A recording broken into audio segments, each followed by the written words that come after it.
Good morning, everybody. I'm just coming to you with a couple of the earnings picks and setups for today that we talked about yesterday evening.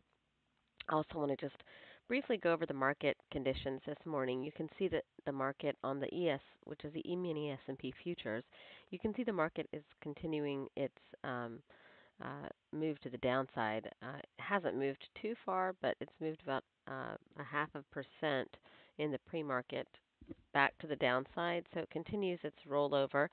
Um, if it can get below the low of yesterday, today, it should be a good sign for the bears, and some bearish trades should work quite well if you're looking at any bearish trades.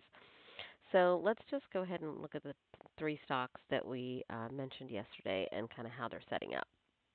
So we have Expedia here, which looks pretty solid on the open. It gapped up pretty. I mean, it spiked up pretty hard in the aftermarket yesterday, and it's just been consolidating ever since then. Um, this morning, and so it's slated to gap up all the way up here near the 138.36 pivot in this area. So I would be inclined to look at Expedia for some rejection at this pivot here. It did spike all the way up to 144.41 though. So if it does show strength, it could go back up to that level at least. We could also put this pivot here, which is the prior major high here. We could add a pivot right here as a level of support or resistance as well. So these big red bars on the weekly are gaps. So if it does make it up above, this area here in the 139.85 area, it has a pretty big gap to fill. You could see that on the daily if you take a look at the longer term time frame.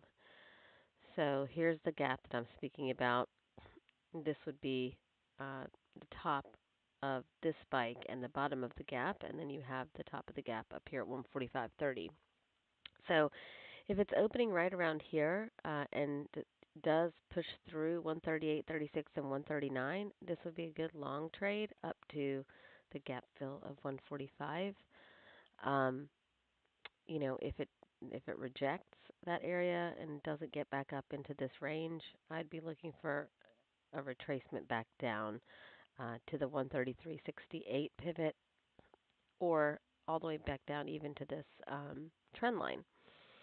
So with the market being weak, we'll have to see how Expedia is acting. It looks like it's obviously a breakout above this downward trending line here.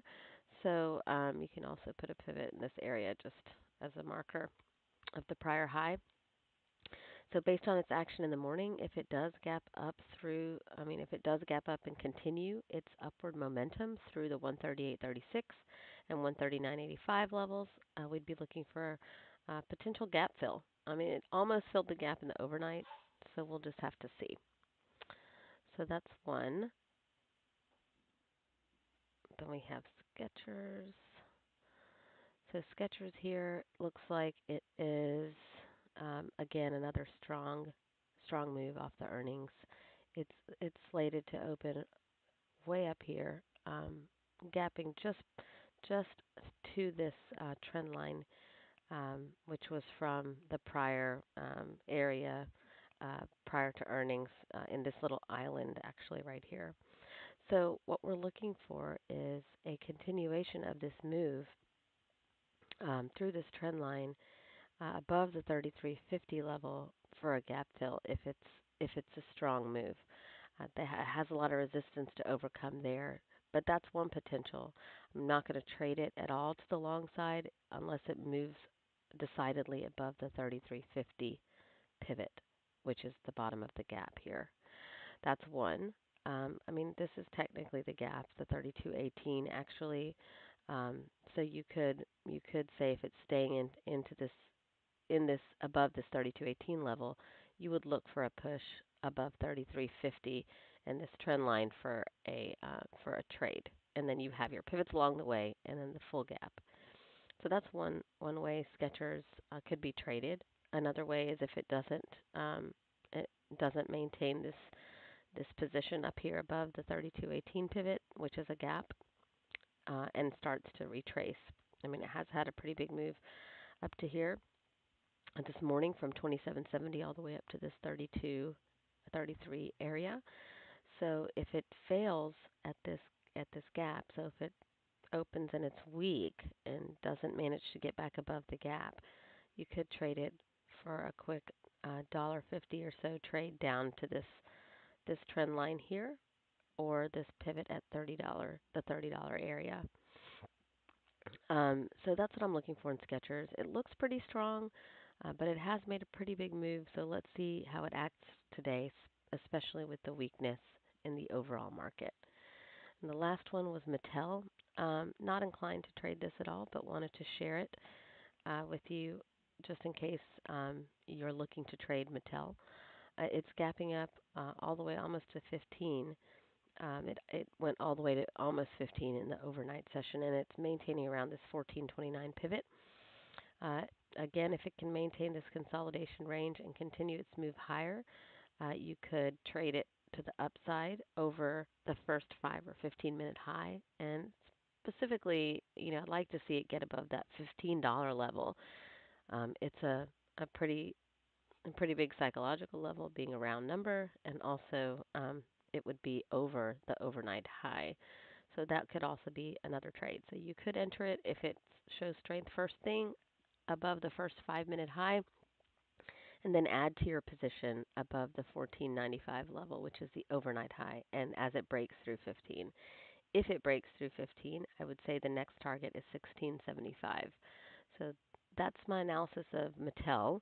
Um, if it's weak, obviously no trade there. All three of the trades today are pretty strong, so there's really not a whole lot of, um, you know, there won't be trades if the market continues to be quite weak and the stocks are not showing very much movement in the morning and choose to instead of continue their move, consolidate. So not very great trades this morning with respect to earnings.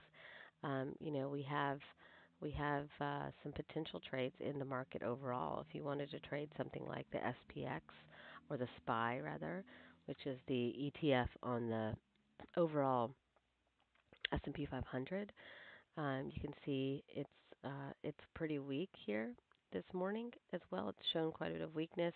You remember we talked about yesterday this short squeeze at the end of the day. Well, it's given all that back actually last night and has gone a little further down. So what I would be looking for is a move below the 268.29 level, which is yesterday's low, and then that's a potential short trade as well to this trend line, or to the 20 moving average, or even this 264.81 pivot. Personally, it would not be an intraday trade for me. I would probably trade this if it moves below today's low, using either selling a call spread above this area, so probably a 274 or 275, 280 call spread, or a 274, 280 call spread, depending on what what it looks like as far as the options pricing. So that would mean I would sell a call right around this level, and buy a further out call rather, at the 280 level, to give myself some protection as far as risk goes. So a call spread, we can go ahead and put it out there and price it out. Let's see. So it would probably be a March spread. So a 274, 280 call spread right now. Not looking at the, you know, prices after the market opens, but if you just take a look at that right now, that would be 274, 280. Yep. It would run you around $2 credit. So you could sell a couple of those up there, for a bit of a trade on the market rolling over. So that's what I'm looking for in the overall market as well. I'm looking to capture um, a trade to the downside. I'm anticipating a little bit of a retracement, like I said before, down into this area at least. So that should be a good way to capture that move. So that's all I had for the morning. I hope you guys are able to make some good trades this morning off earnings and even the market activity as well. So have a great day and happy trading.